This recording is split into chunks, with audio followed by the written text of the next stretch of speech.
I'm here at Rubicon Steakhouse, a Japanese steakhouse along Upper Thomson Road, serving beef from Hokkaido, in search of the best steak in Singapore. And today we are here for their Hokkaido ribeye. If there's anything we learned in this series, it is that there are a million ways to package, market, and upsell steaks. So I'm a little wary today, because what does Hokkaido mean?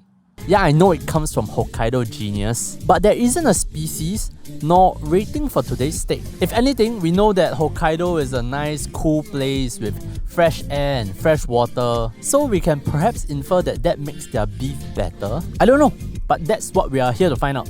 So let's get it, boys.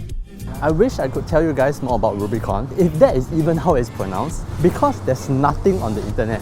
I tried my hardest. They don't have a website, and the Facebook page, however, doesn't really give much. Hello. Hello. No, I need a table for one.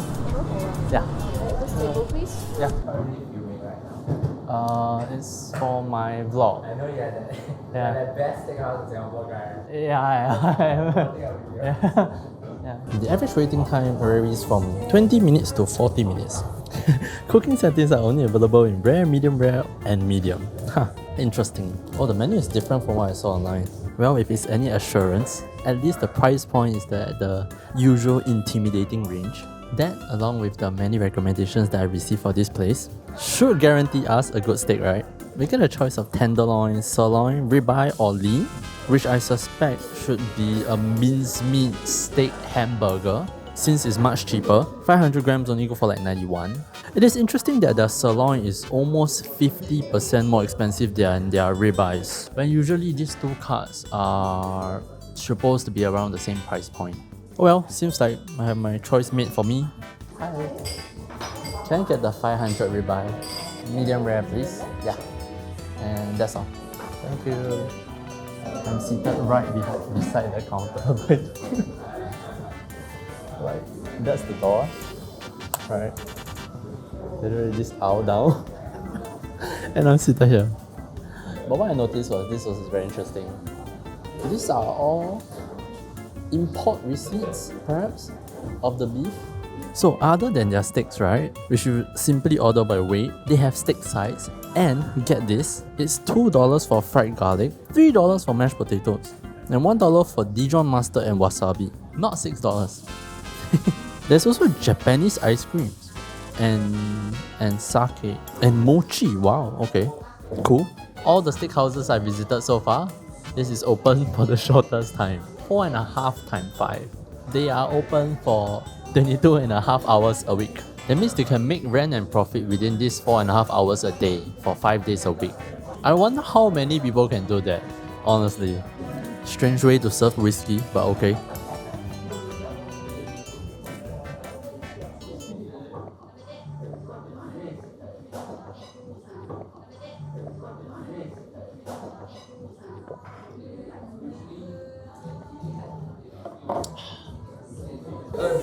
Yes, thank you. The fried garlic is appropriate also for the chef. Okay. Then this steak sauce is for your steak. Okay.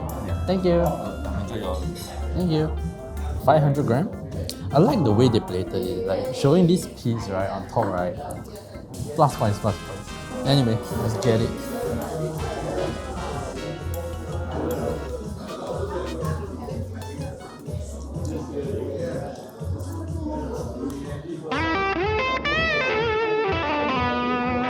Jesus.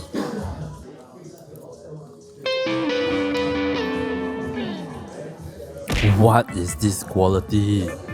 What is this quality? You can literally see the marbling. Like you see that white grey spot, light grey spots. What this means, right, is that when you put it in your mouth, right, although it has so much body, look at how thick the slice is, right? It goes away so quickly because the fat just melts. I thought I didn't like melt in your mouth steak, but when it's so thick cut that even after the fat melts away, right, it still gives a very decent bite. What is this quality?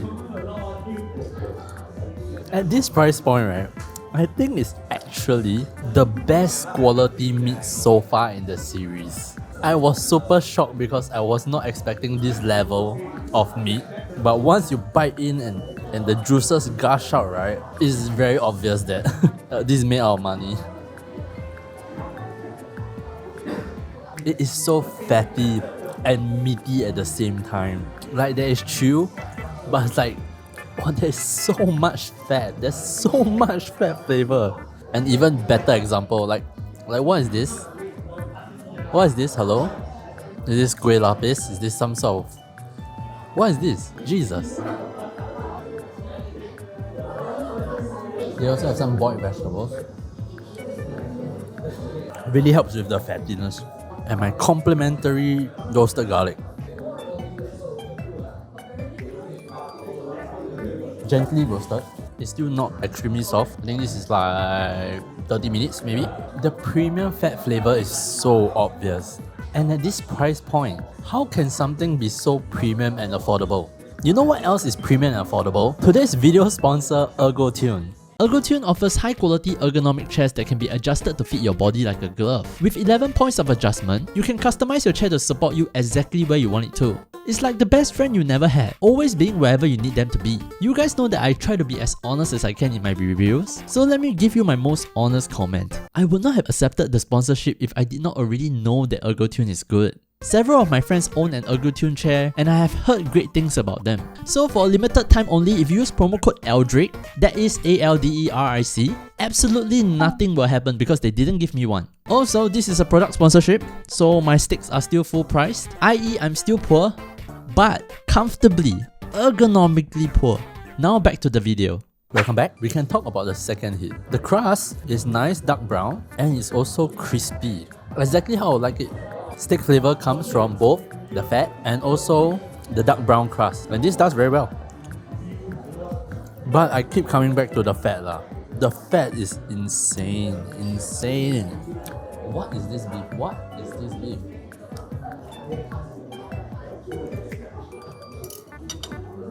They also have a steak sauce. It smells like a black pepper reduction.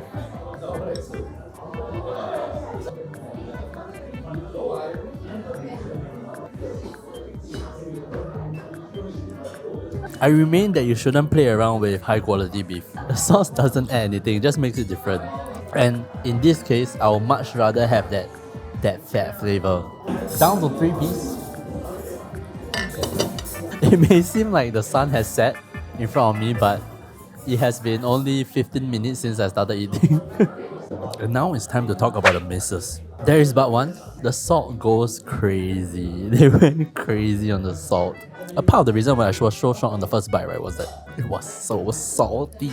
Some other parts of the steak were a little bit better, but most of it was way too salty. And this is already accounting for the fact that salt does better, right, in fatty cuts like this. Like having fatty cuts salted a little bit more, right, just goes so hard. On the parts that were salted less, right, they were actually more enjoyable. And the next one is not really a miss. The fattiness does stack up on you. However luxurious and premium it is, right, it's a lot to take in so much fattiness. So it will be good if you either order some mashed potatoes, some Japanese rice, really good idea, or some beer. Unfortunately for me, all my budget has went into the steak. I'm looking at the steak, right, and I kind of don't believe what I'm looking at. Look at that quality. It's worth mentioning that fat is lighter than muscle. So 500 grams of such a fatty cut, right, you're actually getting a lot of value for money.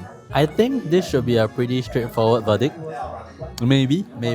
It would have been if the salting was not so severe. I'm not talking about like 10-20%. This is like 40-50%. I'll think about it and get the bill. I'll see you guys soon. Recap. Hits. Incredible value. Supplier diff. Honestly, what was that? What was that? How I got undersold there. Undersold. They just tell you it's Hokkaido beef, but I would put that, I don't know, A4. It's definitely above A3 or F1. My first time ever having such a thick cut, right, with such high marbling and fat flavor. Incredible. Actually incredible. And hit number 2, extending from that, really supplier diff. The price point, 132 for a 500 gram cut. Bruh.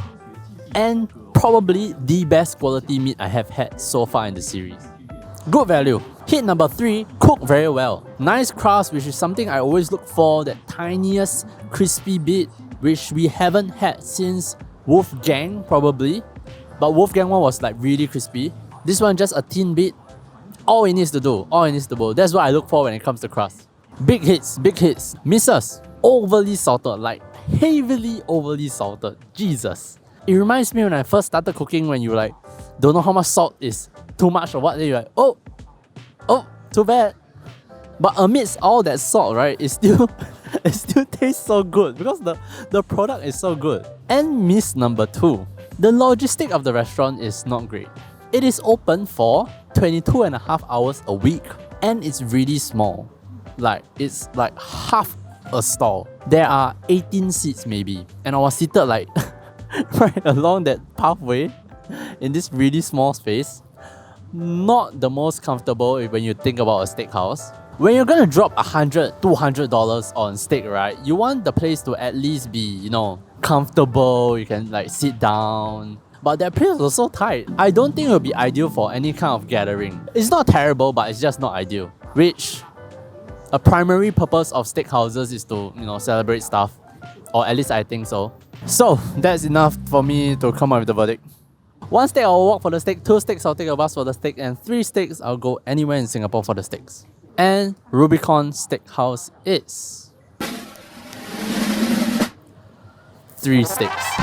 There are the minuses, but the value is crazy. It's crazy. That moment when the steak hit my mouth, I'm like, no, this is not right. Something is wrong. Something is wrong. This taste shouldn't be at this price point.